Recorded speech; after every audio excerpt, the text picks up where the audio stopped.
वज़ीर आला अशोक गहलोत ने कहा है कि आलमी वबा कोरोना से जंग हम इसी वक्त जीत पाएंगे जब हम साफ सुथरा माहौल में फितरत के साथ रहेंगे।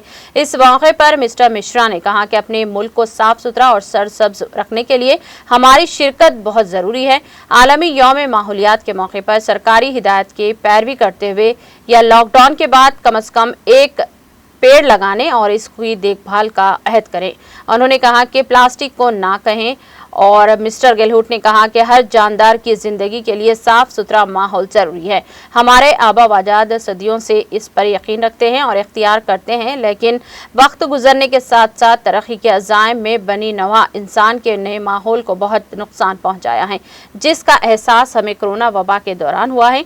उन्होंने कहा कि हमें साफ सुथरा माहौल बहाल करना है। हम कोरोना के खिलाफ जंग ऐसी सूरत में जीत सकेंगे जब हम साफ माहौल में फितरत के साथ जिंदगी गुजारें।